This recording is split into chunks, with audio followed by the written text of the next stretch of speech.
하나님의 말씀 보십시다. 하나님의 말씀 신명기 말씀입니다.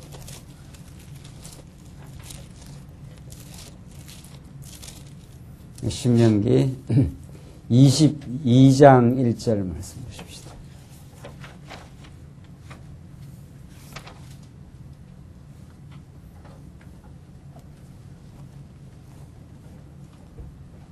우리 하나님의 말씀 구약성경 신명기 22장 1절 말씀입니다.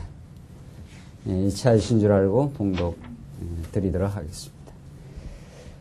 내 형제의 우양에 길 잃은 것을 보거든 못 본 채 하지 말고 너는 반드시 끌어다가 내 형제에게 돌릴 것이요 내 형제가 내게서 멀거나 내가 혹 그를 알지 못하거든 그 짐승을 내 집으로 끌고 와서 내 형제가 찾기까지 내게 두었다가 그에게 돌릴지니 낙이라도 그리하고 의복이라도 그리하고 무릇 형제의 일은 아무 것이든지 내가 얻거든 다 그리하고 못 본 채 하지 말 것이며 내 형제의 낙이나 소가 길에서 넘어진 것을 보거든 못 본 채 하지 말고 너는 반드시 형제를 도와서 그것을 일으킬지니라. 4절까지 우선 봉독드렸습니다. 우리가 지금 살펴가고 있는 신명기 말씀은 이스라엘 백성들을 하나님께서 언약대로 그들을 보호하시고 이제 40년 광야길을 하나님께서 인도하신 이후에 이제 눈앞에 두고 있는 가나안 땅에 들어가서 그들로 하여금 여호와 하나님을 기억하며 그를 경외하며 하나님만을 경외하는 참 복된 삶을 살게 하시려고 그들로 하여금 수많은 그 율법, 우리가 오늘 지금 공부하는 그 말씀의 내용은 이제 율법 가운데 율례에 관한 그 진리의 말씀을 지금 살피고 있습니다. 그러니까 지금 우리가 살펴가는 그 흐름을 늘 그 이해하시는 것이 중요한데 하나님께서 아브라함에게 약속하신 대로 아브라함에게 약속하신 그 약속을 하나님은 불변되게 이루어 가시는데 그들 하여금 아브라함에게 하신 그 언약의 무조건성, 그 언약의 그 주권성, 그 은혜를 깨닫게 하기 위해서 하나님 한번 이스라엘 백성들을 애굽이라고 하는 종살이 가운데 가두어 놓으셨다가 그들의 신음소리를 들으시고 그들을 건져내십니다. 건져내신 이후에 그들로 하여금 이제 이방인과는 전혀 구별되는 하나님을 중심으로 한 하나님을 경외하는 그런 삶을 이제 살아가게 하시려고 하나님께서는 모세를 통해서 모세 언약을 이제 허락하십니다. 이걸 우리는 시내산 언약 혹은 시내산 언약은 출애굽기 레위기를 중심으로 한 거고 이걸 이제 또 다른 이름 호렙산 언약을 주십니다. 우리는 크게 이제 봐서 전부 다 묶어서 모세에게 준 언약이니까 이제 모세 언약. 좀 더 세분화하면은 시내산 언약은 출애굽기 레위기고 호렙산 언약은 이제 신명기. 자, 이 신명기 말씀은 어디에서 주어진 것입니까? 여기 요단강 이 동편 이 모압 땅입니다. 모압 땅 여기서 이제 준 땅입니다. 이스라엘 백성들 여기 40년까지 인도하시고 애굽에서 난 옛사람 그걸 이제 광야 40년 동안 하나님께서 계속 죽여가시고 새로운 새 사람으로 하나님께서 인도해 오셨습니다. 그런 다음에 너희들 이 약속의 땅으로 이제 들어간다. 이 약속의 땅으로 들어가서 이제 하나님 그 섬기는 삶. 전날에는 애굽의 때는 자신을 섬기는 삶. 우리 이제 신약적으로 말한다면은 우리 이번에 지난번 그 우리 세미나 때 가서 말한 이 영적 예배입니다. 이게 영적 예배. 영적 예배의 삶을 살아가게 하려고 성령의 인도를 따라 하나님을 경외하고 하나님을 모시는 인생 그런 삶을 살게 하시려고. 이 전에 애굽에서는 영적 예배가 아니고 육적 자기 찬양의 삶, 자기 자랑, 욕망의 삶, 사단의 종로로 됐던 삶 이런 다 표현이 이제 조금씩 달라할 뿐이지 그 의미와 그 맥락은 아주 동일한 거죠. 여기는 이제 옛사람의 소욕을 벗기고 여기에 들어가서 무엇을 하든지 여기서 수많은 이 모세 언약. 지금 우리가 신명기 공부하는 내용은 하나님께서 회고를 하게 하시고 계명을 주시고 그 다음에 규례도 주시고 우리가 지금 오늘 공부하는 건 네 번째 율례입니다. 율례. 이 수많은 그 신명기에 나타난 호렙산 언약, 이 수많은 계명, 규례, 율례 이 모든 것들이 이방인과 구별되는 하나님 백성의 삶을 살아가도록 하나님께서 주신 그 장치입니다. 그 보호의 장치. 그것이 없으면 이스라엘 백성들은 그냥 가나안 땅 들어가면 가나안 땅에 수많은 이방 백성들이 포진해 있지 않습니까?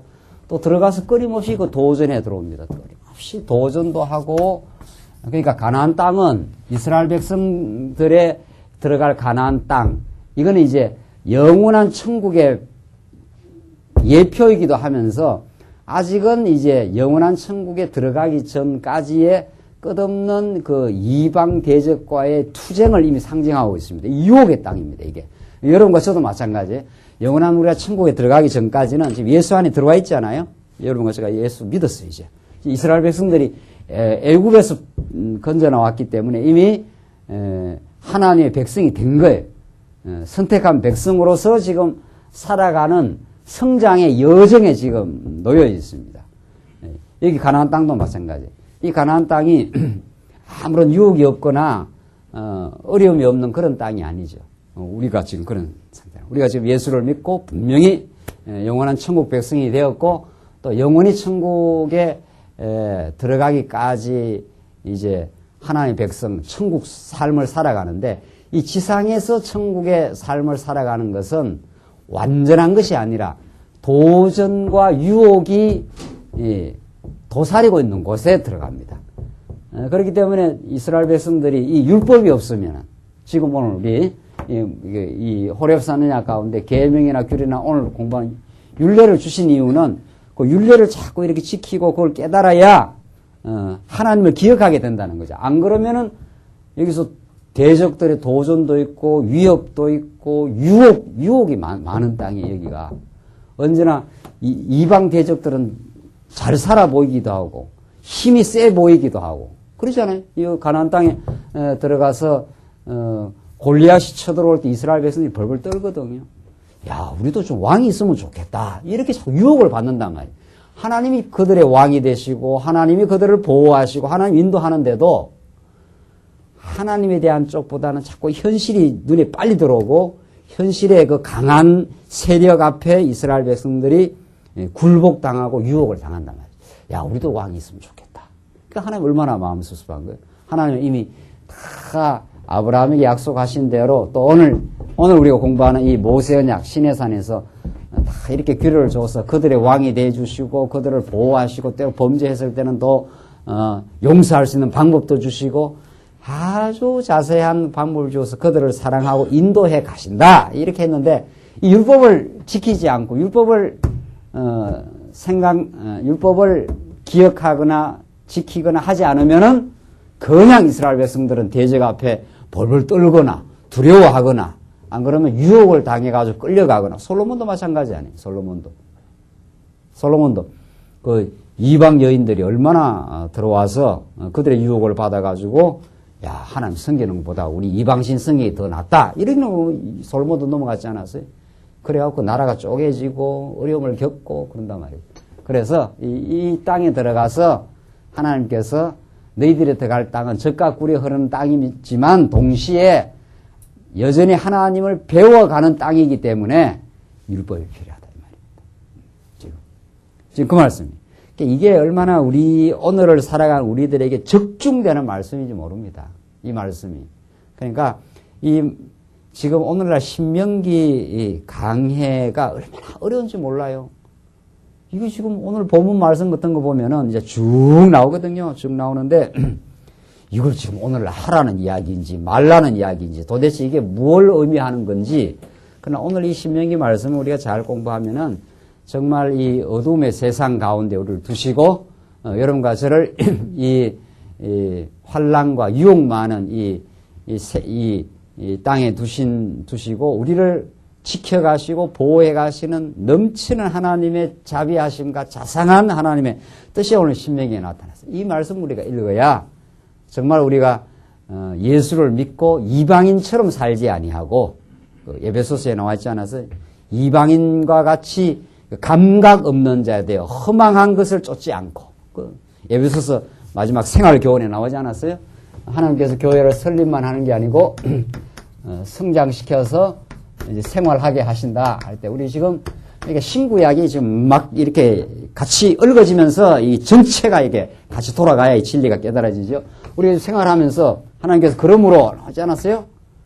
그러므로 너희가 하나님 너희를 만세전에 사랑하고 예수를 통해서 구속하고 인치셔서 너희를 이렇게 교회 조직 가운데서 키워 가심으로 너희는 이방인의 허망한 것처럼 생각하지 말고 이렇게 나왔지 않았어요? 그게 오늘 이 본문하고 마찬가지. 너희들 이제 가나안 땅에 약속대로 넣어준다. 하나님의 백성으로 삼아서 너희들을 가나안 땅으로 너희들 넣어줄 것이다. 지금 그 말 아닙니까? 그러므로 너희들 들어가서 이방인처럼 살지 말고 지금 오늘 율례에서 말하는 우리 지난 시간은 생명에 관한 율례였고 오늘은 생활에 관한 율례. 이것도 이거 보십시오. 율례 가운데 첫째가 우리 지난 시간에는 생명에 관한 율례고 오늘 둘째는 생활에 관한 율례예요. 이 성경의 그 치밀성이라는 것은 우리가 성경을 따라서 지금 계속 공부하는 것이 우리의 삶에 얼마나 그 영적 양식이 되는가 봅시다. 하나님이 일단 이스라엘 백성들의 생명을 보호해요. 그래서 우리 지난 시간 전쟁 날 때 생명도 보호하고 범죄했을 때 생명도 보호하고 그게 우리의 영적 생명을 우리의 타락한 우리 옛사람의 소욕을 새로운 새 사람으로 만들어 가시는 새로운 사람으로 보호해 가시는 하나님의 역사거든요. 그런 생명의 보호뿐만 아니라 이제 생명이 사실은 생활을 낳게 되는 거 아니에요? 자, 그러니까 오늘은 생활에 대한 율례의 말씀이 22장부터 26장까지 나온단 말이죠. 자, 그러니까 오늘 이 본문의 말씀을 쭉 읽어가면서 하나님이 이스라엘 백성들을 거룩한 삶을 살게 하려고 이방인의 그 타락한 삶이 아니라 이방인의 타락한 삶은 하나님이 기뻐하시는 뜻이 아니라 말이죠. 하나님이 기뻐하시는 뜻이 아닌 것은 이스라엘 백성들에게 고통이요, 혼돈이요, 불행이요, 어려움이에요. 이게.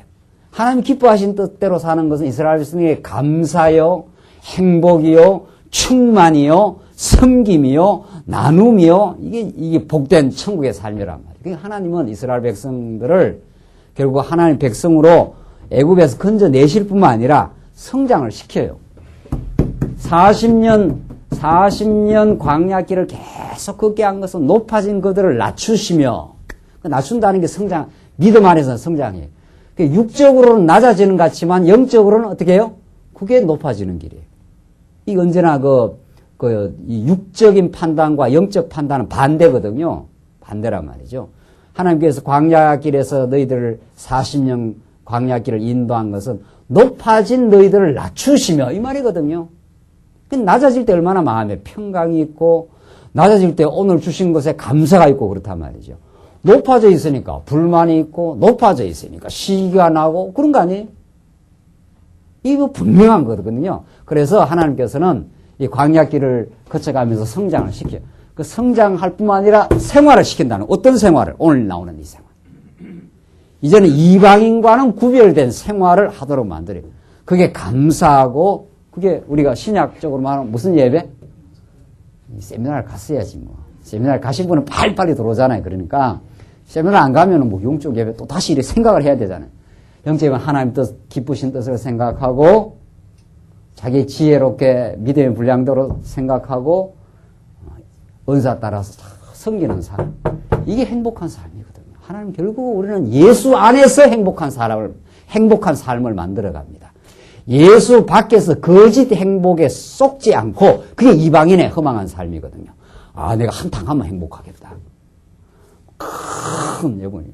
요번에 장관들 많이 썼지 않았어요? 인수위원회에서 장관들 세워가고 어제 막 취임식하고 난리 났지 않았어요? 그 장관하면 행복하겠다. 뭐 이런 거 아니에요. 아니에요. 장관한다고 행복한 게 아니고 장관 안 한다고 행복한 것도 아니에요. 무슨 말인지 지금 감을 잡겠습니까? 그럼 장관 안 하면 행복하냐? 그것도 아니에요.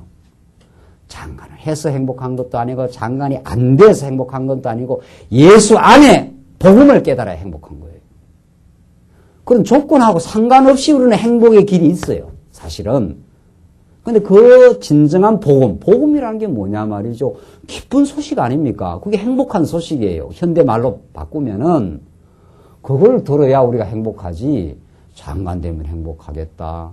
뭐가 이렇게 되면 행복하겠다. 그게 행복의 그게 신기루입니다. 그게.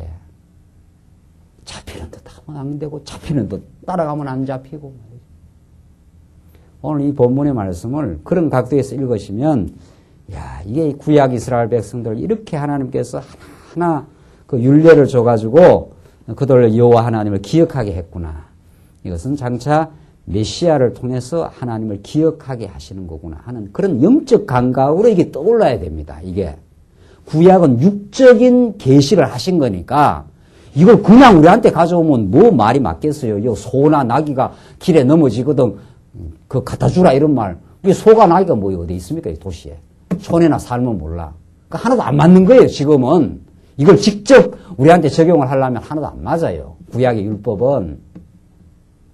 무슨 말인지 아시겠죠? 이걸 우리가 수차 강조해도 오늘날 지금 구약학자들이 율법을 연구하는 학자들이 이걸 어떻게 하나?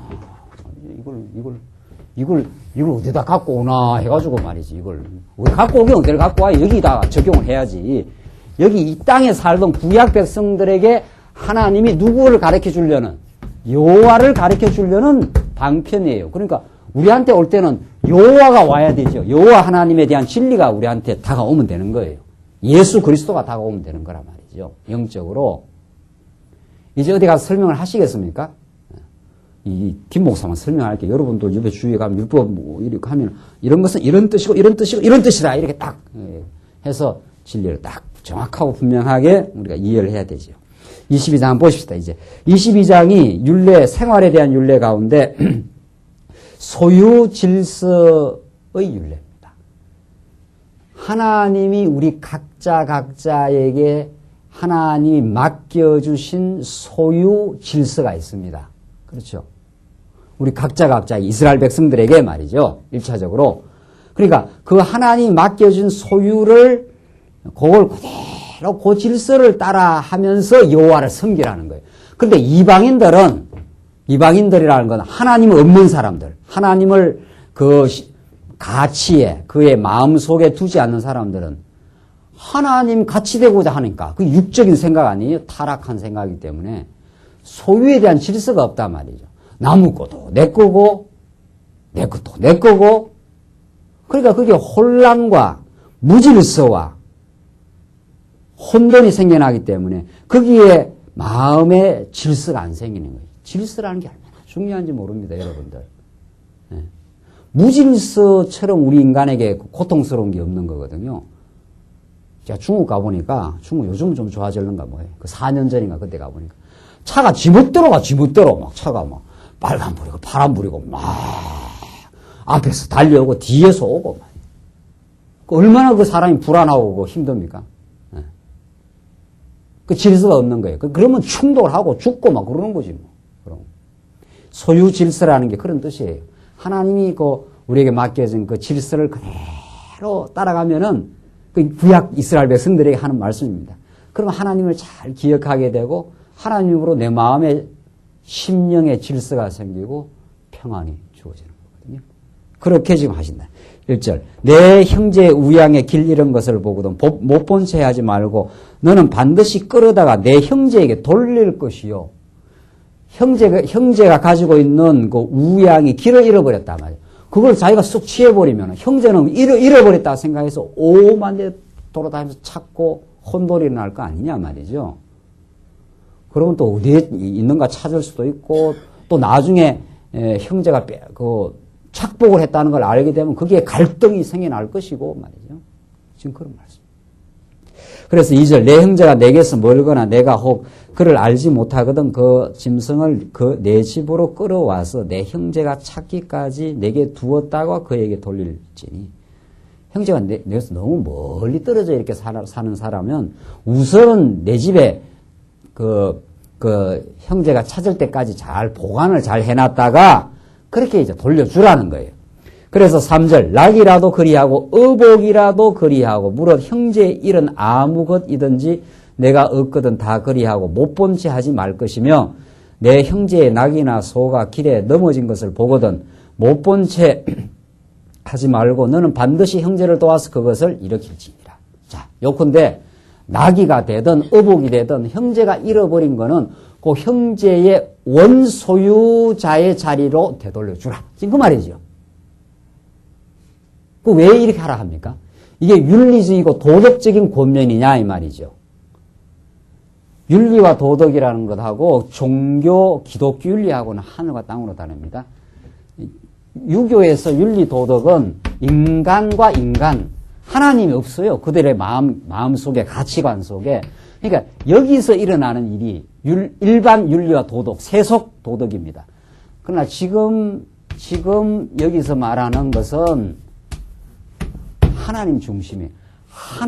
하나님으로부터 주어지고 하나님을 기억하게 하는 방편이에요. 이 달라요. 윤리의 원천과 기원과 목적과 의미가 달라요. 여기서 뭐 어떻게 하라 하는 것은 인간의 자기의입니다. 자기의. 내가 이렇게 똑똑하고 내가 이렇게 의롭고 내가 올바르다는 자기의의 증명이에요. 그렇게 해서 내가 얼마나 니보다 더 나으냐 하는 자기 증명의 논리예요. 여기는 그게 아니에요. 여기는 하나님이 낙이나 의복이나 이렇게 맡겨놔서 잃어버렸다. 그때는 이 사람이 하나님을 기억하라 이 말입니다. 하나님이 이 사람에겐 준 것과 내게 준 의복, 내게 준 낙이가 다 있기 때문에 그걸 원래 하나님이 근본 소유주기 때문에 하나님이 이 사람에게 맡긴 것을 내가 만약에 이렇게 낙이가 잃어버린 걸 그 사람에게 원래 돌려주라 이 말입니다.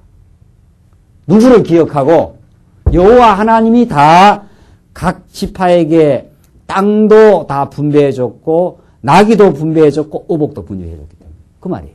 그러니까 그걸 돌려주면서 이건 하나님이 우리 이 땅에 주신 낙이요 이 땅에 주신 분복이요 하나님께 우리 각자에게 이 사람에게 준 분복이 있고 이 사람 내게 충분한 분복이 주었다. 하나님은 그렇게 하셨다. 그걸 기억하는 거예요. 그러면 그렇게 돌리고 나서 내가 일을 했다. 그렇게 하는 게 아니고 누구의 영광을 돌립니까? 하나님이 우리의 인생의 주인이시고 하나님이 이 가나안 땅에 우리에게 주신 참 분복이 있습니다. 하나님을 경외하고 하나님을 감사하게 되겠죠. 다르죠. 이게 지금 기독교 윤리라고 했을 때 윤리라는 말을 우리가 잘 안 쓰는 거지만 그래도 그 접촉점을 위해서 저 사람들이 좀 복음을 전파하기 위해서 방편적으로 쓰는 거 아닙니까? 근본적으로 말하면 그냥 하나님 계시예요. 그러니까 이게 따지고 보면 근본적으로 말하면 그러나 만약에 쓰더라도 그 의미가 얼마나 다르냐면 여기서 이루어지는 거는 내가 의로움을 증명하기 위해서 내가 이 선한 일을 했다 이렇게 내는 거고 여기에서 돌려줄 때는 내가 선한 일을 한 게 아니라 하나님을 기억하게 되었으므로 하나님이 주신 소유물이었으므로 하나님의 것을 하나님께로 돌렸을 뿐입니다. 하나님이 이렇게 해서 우리 각자가 맡은 소유물을 가지고 하나님 주신 복을 누리게 하셨습니다. 그렇게 되죠. 다르죠. 하늘과 땅으로 다르죠, 이게. 지금 오늘 본문의 말씀이 그런 뜻이에요. 오늘 본문에. 이런 하나님께서 소유 질서에 대한 율례를 줘가지고 자꾸 하나님을 기억하게 했단 말이죠. 하나님을 기억하면 이스라엘 백성들은 그대로 주신 것에 만족하고 행복하고 다른 지체와 질서가 생기고 평화가 생기고 말이죠. 그렇게 되지 않겠어요? 이걸 우리는 신학적으로 말하면 무슨 예배라고요? 이게 영적 예배라고. 예. 하나님 기뻐하시는 뜻을 생각하게 되니까 주신 것으로 만족하며 주신 믿음의 분량 따라 지혜롭게 어떻게 해요? 생각하지 않겠어요. 이게 감사가 있지 않겠느냐 말이에요. 질서가. 이게 우리 하나님께서 여러분과 저를 이 진리 안에서 살게 하시는 하나님의 선한 섭리라는 거예요. 이 오늘 본문이 그렇게 연결이 됩니까? 예. 오늘 신약과 말이죠. 예. 그 다음 5절 봅시다. 5절 남자와 여자가 서로 의복을 바꿔 입지 말라 합니다. 5절 여자는 남자의 의복을 입지 말 것이요 남자는 여자의 의복을 입지 말라. 이같이 하는 자는 내 하나님 여호와께 가증한 자니라. 예. 여자는 남자 의복, 남자는 여자 의복을 갈아입지 말라. 이렇게 한 그 이유가 있다는 거죠. 예. 이렇게 해야 남자와 여자가 분명하게 갈라지고 그래서 모든 것이 이 하나님께서 이렇게 맡겨놓은 그 질서 개념이 다 있기 때문에 그렇게 하지 말라는 거죠. 그 오늘날 현대에 이걸 적용을 하면은 참 어려워져요. 요즘에 뭐 유니섹스라 해가지고 이 남자 옷인지 여자 옷인지 잘 모르는 거 많잖아요. 뭐 약간은 좀 구별되어 있지만 남녀 혼용으로 입는 거지 뭐 요새는 뭐 남방도 요즘에 뭐 요번에 바자회 하면서 뭐 여행 갈 때 입는 옷은 뭐 다 똑같은 걸 입어라 해갖고 막 남자도 여자도 뭐 색깔도 다 비슷한 것도 뭐 다 입었지 않았어요? 그런 말이 아니에요, 이 말이. 이 말이 지금 오늘날 이렇게 뭐 적용되는 말이 아니에요. 구약에 하나님께서 남자와 여자를 이렇게 그 질서를 구분시켜 놓고 그 할 일, 구약에는 남자와 여자가 굉장히 그 구분이 되어 있습니다. 그 여자는 그 하나의 그 정상적인 그 값어치를 취급도 당하지 않았어요. 구약적 개념에 따르면은 그 재산 가치도 없다고 그렇게 돼 있어요. 구약적 개념에 따르면은.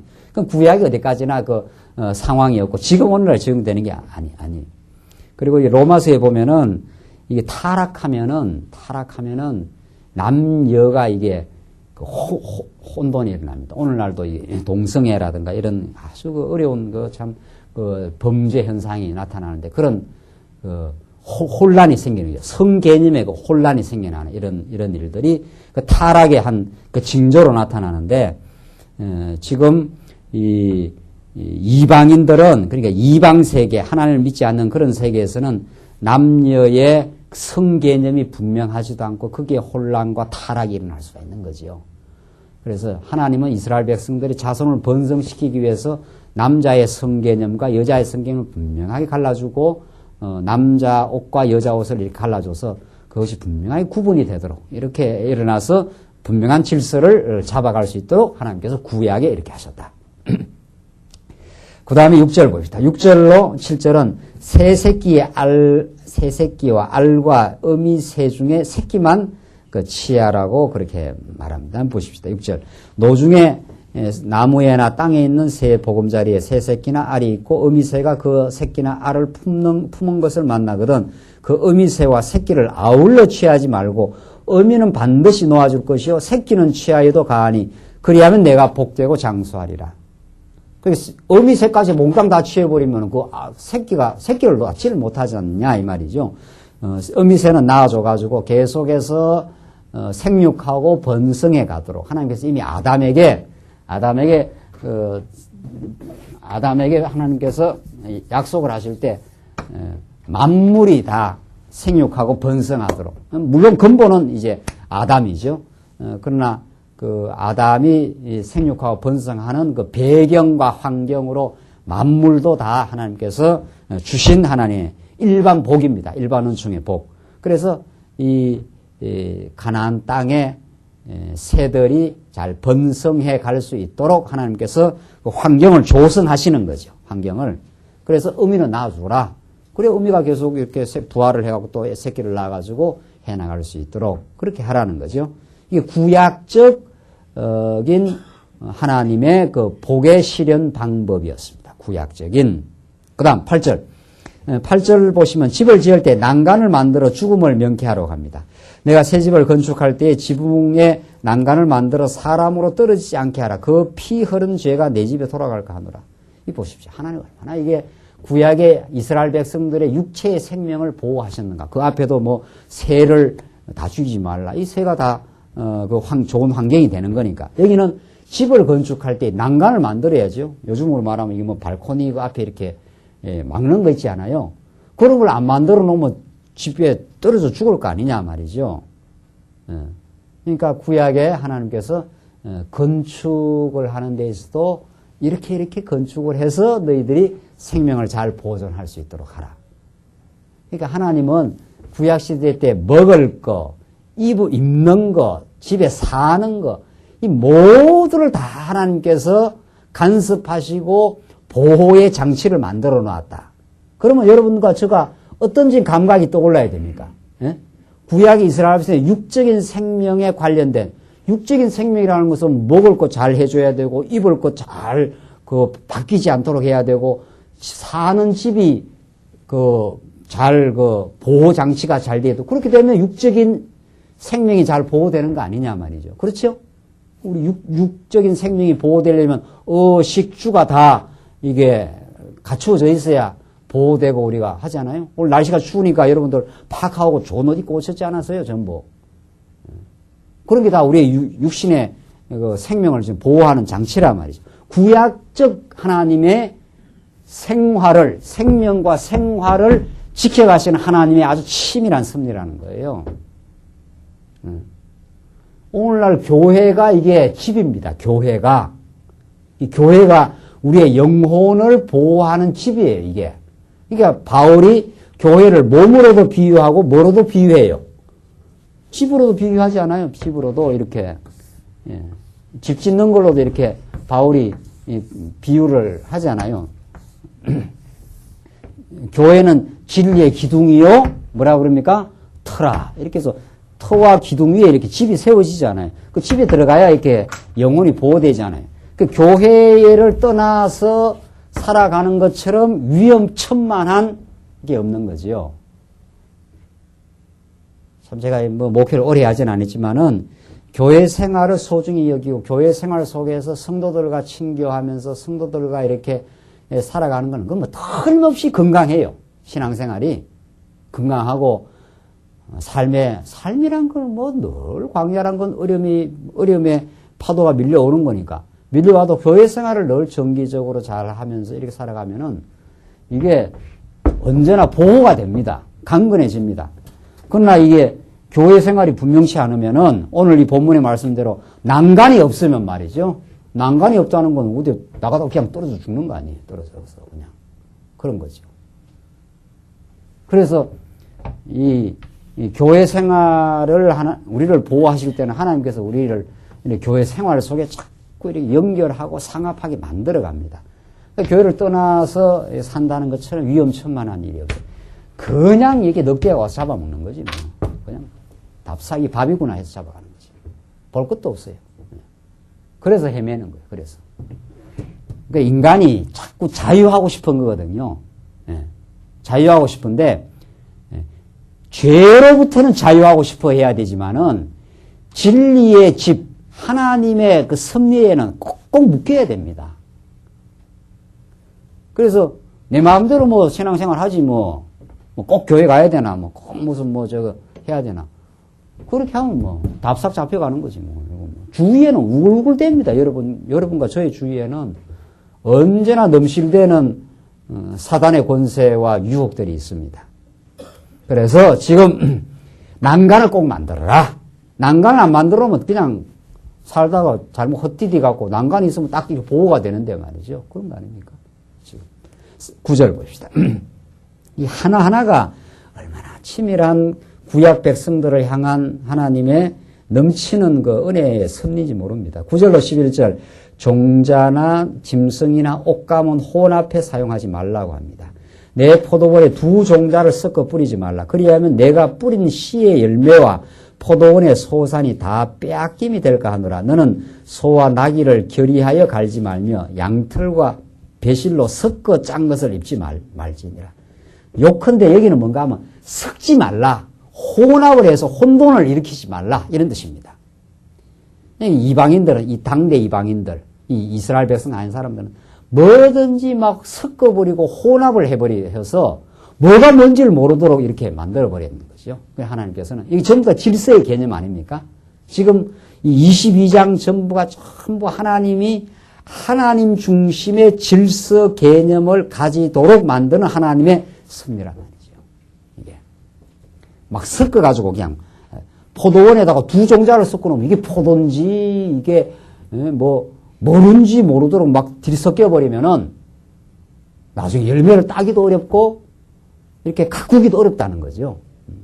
그래서 그렇게 하지 말라. 요는 지금 혼돈의 삶으로 가지 말라. 지금 그런 뜻입니다. 그렇죠? 네.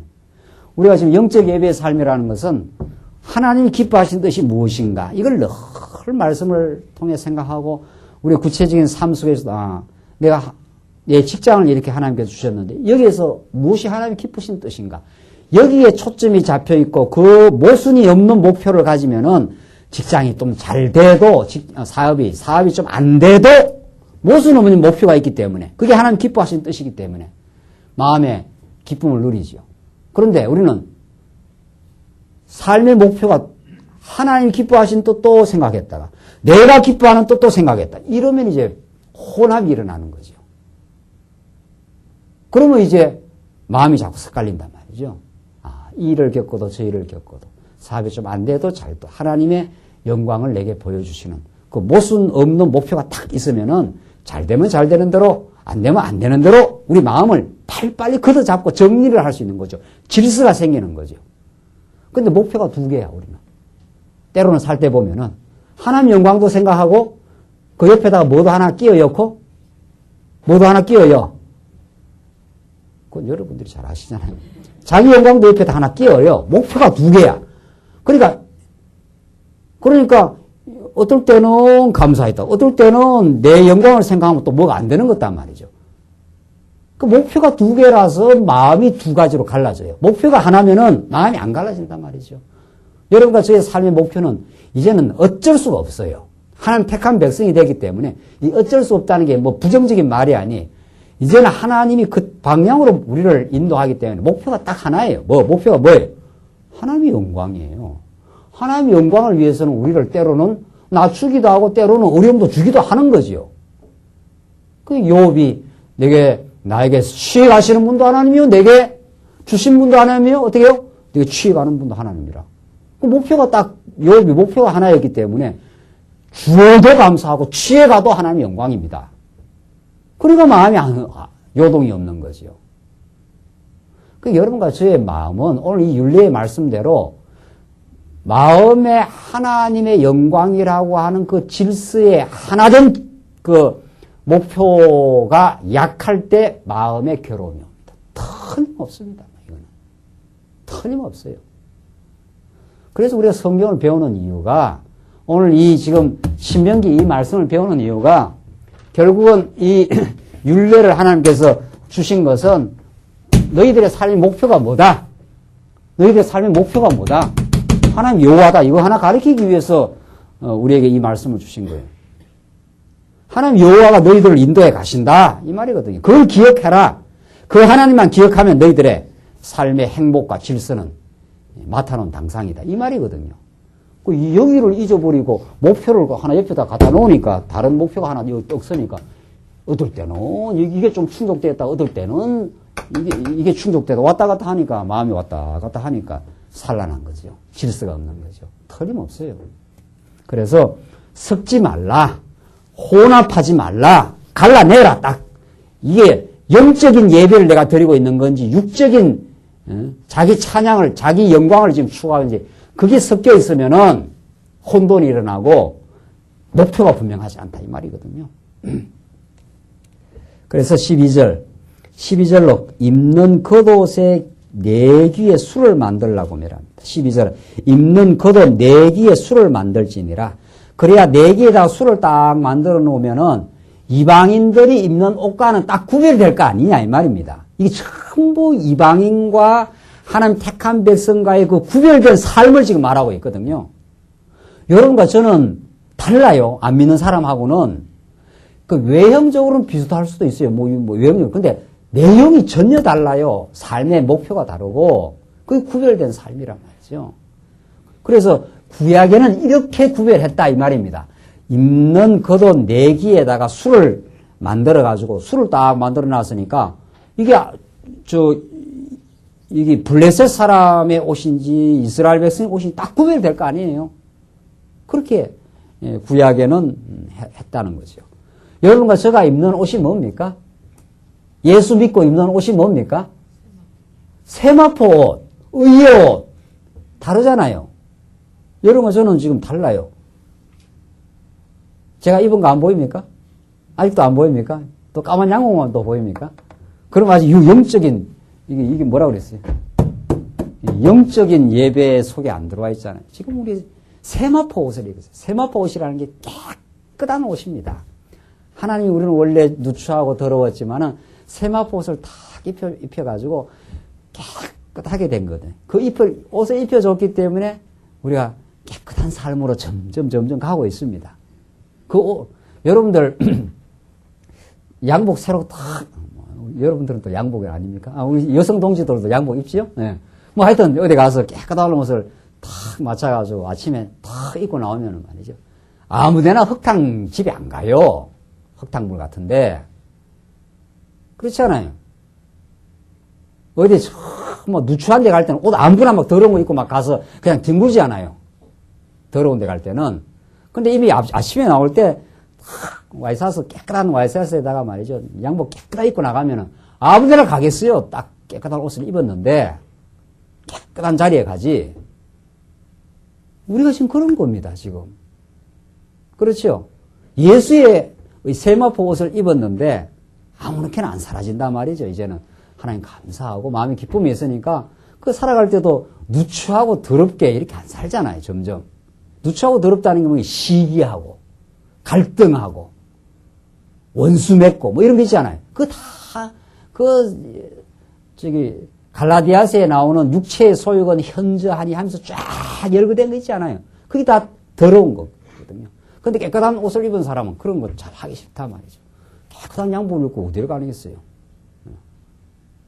깨끗한 어떤 좋은 데 가서 깨끗하게 서로 그렇게 살지 않겠느냐 말이죠. 여러분과 제가 신분이 얼마나 바뀐가를 생각하면은 그렇게 우리 몸을 함부로 더러운 데 안 굴리지 않아요? 그런 거나 마찬가지예요. 구약 이스라엘 백성들이 입는 겉옷 4개에다 술을 딱 만들어 갖고 이방인과 딱 구별을 시켰어요. 너희들은 하나님 믿는 백성이다. 하나님 믿는 백성. 이 사람들은 하나님 없이 자기 영광과 자기 욕망대로 사는 사람이니까 그 사람들하고는 구별된 삶을 살아가라. 이 말이죠.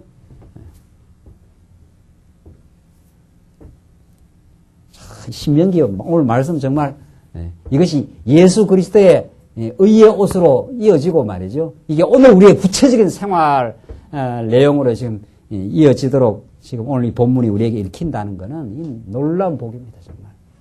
이 본문을 말씀을 읽어야 우리가 정말 이 땅 살아가면서 정말 거룩한 삶으로 참으로 하나님 기뻐하시는 삶으로 우리가 그렇게 갈 수 있도록 하나님께서 이렇게 구별시켜 놓았지 않았어요?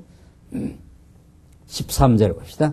13절로 21절까지 남녀간에 누명을 입히는 일이 없게 판결하라고 명합니다. 누명을 입는 일이 없도록 13절. 누구든지 아내를 취하여 그와 동침한 후에 그를 미워하여 비방거리를 만들어 그에게 누명을 씌워 가로되 내가 이 여자를 취하였더니 그와 동침할 때 그의 처녀인 표적을 보지 못하였노라.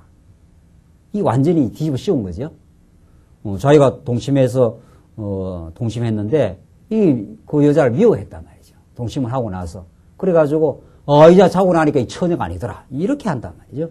15절. 그 처녀의 부모가 처녀인 표를 가지고 그 성읍 문 장로들에게 가서 들에게로 가서 처녀의 아비가 장로들에게 말하기를 내 딸은 이 사람에게 아내로 주었더니 그가 미워하여 비방거리를 만들어 말하기를 내가 내 딸의 처녀인 표적을 보지 못하였노라 하나 보라 내 딸의 처녀인 표적이 이것이라 하고 그 부모가 그 자리 옷을 그 성읍 장로들 앞에 펼 것이요 그 성읍 장로들은 그 사람을 잡아 때리고 이스라엘 처녀에게 누명 씌움을 인하여 그에게서 은 100세겔을 벌금으로 받아 여자의 아비에게 주고 그 여자로 그 남자의 평생에 버리지 못할 아내가 되게 하려니와 그 일이 참되어 그 일이 참되어 그 처녀에게 처녀인 표적이 없거든. 이건 진짜 그러니까 누명을 씌운 케이스도 있고 진짜 이 여자가 처녀가 아닐 수도 있다 이 말이죠. 그런 일이 생기면 21절 처녀를 그 아비 집문에서 끌어내고 그 성읍 사람들이 그를 돌로 쳐 죽일지니 이게 벌써 여자가 처녀가 아니라 이 말이죠. 그럴 때는 돌로 쳐서 죽이라는 거예요.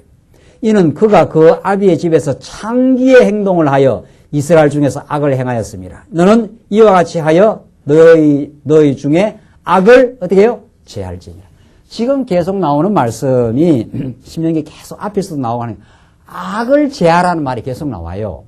어떤 그 범죄한 일이 일어나면 그걸 그대로 밝혀내가지고 악을 제하라는 말이 나와요. 이런 율법은 오늘날 못하겠죠? 예. 이런 율법 하면 뭐 죽을 사람 한두 사람인가요, 지금? 예. 이렇게 지금 오늘날 안 맞단 말이죠. 안 맞는데, 구약에 이 말이 무슨 말이냐, 이 말이죠. 구약이 무슨 말이냐.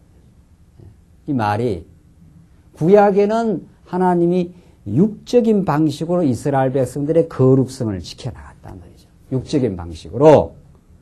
그러니까 우리 신약시대 때는 하나님께서 예수 그리스도를 참 신랑으로 모시지 아니하는 우리의 음란한 어리석은 생각들, 우상을 섬기는, 그 영적 예배를 드리지 않는, 그렇죠? 예수 그리스도를 참 신랑으로 모시지 않는 그런 우리의 허탄한 생각들, 그런 것들이 적발되면은, 그런 것들이 말씀에 비추어지면 그걸 가차없이 제거해 나가라. 이 처녀가 아닌 사람이 처녀인 것처럼 해갖고 가면은 이게 창기의 행동을 하기 때문에 돌로 쳐 죽이라, 이 말이에요. 돌로 쳐 죽이라. 예. 그러니까 여러분과 저의 신앙생활이라는 것이 얼마나 거룩을 향한 강렬한 열망과 정말 우리의 옛사람, 우리 신약시대로 하는 옛사람의 타락한 구섭을 얼마나 우리가 처복종시켜 나가고자 하는 거룩한 열망이 우리에게는 필요해요. 그것이 우리의 삶을 괴롭히고 그것이 하나님을 우리가 떠나게 하고 하나님을 떠나는 즉시 우리는 마음의 불만족과 어리석은 생각을 하게 되고 그것이 이웃 지체를 괴롭게 만들고 힘들게 만드는 일로 파급 효과가 계속 일어나요. 그게 죄악의 전념성이란 말이죠. 하나님 떠나면은 하나님 기억하지 않지요? 만족 없지요? 만족 없으면 그게 그대로 옆에 사람에게 그대로 어려움으로 진행이 돼요. 그래서 항상 우리 죄는 여기서 발생하는 거거든요. 범죄라는 것은. 시기하는 거. 괜히 옆에 사람을 투기하는 거. 그러니까 사랑은 투기하지 아니하며 사랑은 자랑하지 아니하며 이게 전부 옆에와 지체 혹은 옆에 가족과의 관계 속에서 어려움이 생기는 일들입니다. 어디에서 질서가 무너졌기 때문에 하나님과의 관계의 질서가 무너졌기 때문에 그렇죠?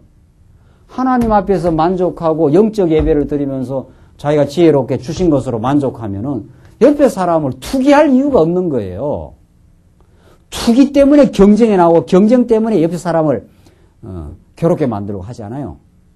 그런 거 아니에요. 우리가. 그래서 여러분과 저의 내가 하나님 앞에 범죄하고 어리석었구나 하는 것은 이 관계에서 이렇게 드러나요. 그 제가 지난 주일에도 말씀드린 뭐 다른데 여러분들 많이 생각할 거 없어요. 그냥 가족들 생각하면 돼요. 가족들. 부모님하고 관계, 부부 관계, 자녀 관계에서 어떤 지금 소통이 일어나고 있고 어떤 이해가 일어나고 있는가. 그거 생각하면 딱딱 신앙이 체킹이 돼요. 또 조금 더 확장하면 우리 교회 지체들 간의 관계.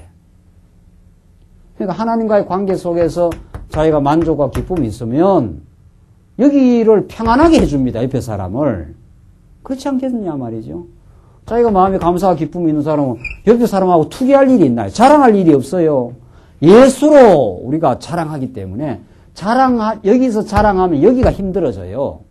그래서 사랑은 자랑하지 않는다는 거예요. 이 얼마나 깊은 말씀인지 모릅니다. 우리 생각을 해보십시오. 내가 이렇게 자꾸 인간적으로 자랑을 해보십시오. 인간적인 자랑이 없는 사람은 굉장히 마음이 고통스러워져요. 안 그래도 내가 여러 가지로 힘든 구석이 있는데 내가 이런 일이 안 돼서 참 이게 내 삶의 고통이 어려움인데 여기는 그게 잘 된다고 자꾸 해보십시오. 참, 나는 진짜 살 의미가 없구나. 이렇게 됩니다. 나는 이제는 살 의미가 없다. 이 정도 나갑니다. 그래서 위로가 되는 건 내가 힘들고 고통스러울 때 이 사람이 나도 참 그때 힘들었다. 이 말 해줘보란 말이죠. 이 사람이 행복을 느껴요. 행복이라기보다도 참 위로가 돼요. 그때. 위로가 된다고. 제가 주일날 저녁에 이제 멀리서 온 성도님하고 저녁 늦게 이제 가자에 끝나고 이렇게. 그 성도님이 겪는 이렇게 어려움을 겪으니까, 야, 이거 내가 겪는 거는 이건 훨씬 낫구나 말이에요. 훨씬. 그 생각이 확 들더라니까요. 그 성도가 이렇게 겪어온 이야기를 이렇게 들으니까, 야, 내가 그 자리에 가면 견디내겠나 싶어요. 몸도 힘들지, 애기도 힘들지, 경제적으로도 힘들지. 야, 그 이야기 들으니까 나는 훨씬, 내가 지금 겪어가는 건 나도 겪어가는 게 때로는 힘들다 때로는 할 때가 있는데, 그거 비하니까 아무것도 아니. 야, 내가 참 너무 사치스러웠구나 말이지. 응? 그런 겁니다. 그런 거예요. 그러니까 힘들 때 옆에서 자꾸 자랑하면은 그 옆에 굉장히 힘듭니다. 굉장히 힘들어집니다. 그래서 사랑은 자랑하지 아니하고. 왜? 예수로. 왜 자랑을 하는가 하면 자기 세계가 허해서 자랑을 합니다. 내면의 세계가 허한 사람들. 예수로 가득 찬 사람들은 자기 중심적이지 않아요. 자기를 이렇게 뽐내거나 자기를 자랑하는데 이런데 그 신경이 가 있는 게 아닙니다. 언제 옆에 사람이 우리 주위에 있는 사람, 우리 가족들이 뭐가 힘들어 할까? 이게 먼저 안테나가 가 있습니다. 아, 저 사람이 이런 거 참 힘들어 하겠구나. 그렇기 때문에 자랑 안 됩니다. 투기하지 아니하며 예수로 만족하는 사람이 남이 이건 또 잘 되는 거 아니에요. 남이 뭐가 잘 될 때 투기할 이유가 없어요. 내가 예수 안에서 만족한 사람이 그렇게 되는 거 아니에요. 그게 거룩한 삶입니다. 거룩한 삶은 사랑의 삶이거든요. 이 거룩한 삶이 폼 잡는 게 아니에요. 아주 구체적인 내 내면에서 이루어지는 아름다움입니다. 하나님께서 지금 그렇게 하라는 거야. 악을 제거해 나가라는 거 아니에요. 이게 처녀가 아닌 사람이 처녀인 것처럼 해놓으면 그러면 얼마나 이스라엘 백성들의 그 가족의 성관계에 혼란과 문란이 생겨서 그러면 자손이 번창하지 않는다 이 말이죠. 구약 시대 때 우리 신약 시대로 말하면은 예수를 알고 하나님을 잘 깨닫지 하나님을 인정하지 않는 그 타락한 악, 그렇죠? 하나님이 기뻐하지 않는 악을 어떻게 해요? 욕망, 탐욕, 시기, 투기, 자기 자랑 이런 걸 어떻게 해나가라? 하나님의 말씀의 권능으로 어떻게 해요? 쳐나가라는 거죠. 제거시켜 나가라. 그걸 제거시켜야 내가 하나님 기뻐하시는 선을 추구하지요. 그렇죠? 그러면 우리 지체와의 관계, 하나님께 감사하게 되고 자기가 행복하고 자기가 예수를 자랑하니까 옆에 사람을 자랑하지 않고 투기하지 아니하며 또 뭡니까? 사랑은 오래 참고 그렇죠? 그렇게 되겠죠. 네, 사랑은 오래 참고 자기 유익을 구치 아니하며 얼마나 그러니까 옆에 지체를 위해주고 긍휼하게 생각하고 그렇게 되겠느냐 말이죠. 그게 거룩한 삶. 하나님 여러분과 저를 이 아름다운 거룩한 삶으로 지금 인도해 가시고 있는 중입니다. 이스라엘 백성들을 너희들 들어가서 처녀에게 누명을 씌운 사람이 있으면 그 남자를 적발해내라. 그렇게 해서 그에게 벌금을 물려라. 했지 않았어요? 그러니까 여러분과 저에게 진리의 말씀이 비치면 우리의 악이 어떻게 해요? 적발되겠죠. 악이 드러나겠죠. 그래서 여러분과 제가 진리가 필요한 사람들이에요. 진리가 드러나면은 내 내면의 악을 발견하게 되고 그것을 쳐내는 힘이 있습니다. 그렇죠? 그럴 때 우리를 하나님이 기뻐하시는 선한 아름다운 삶을 살게 된단 말이죠. 이게 지금 보통 말씀이 아니에요. 이게 지금 보통 말씀이에요.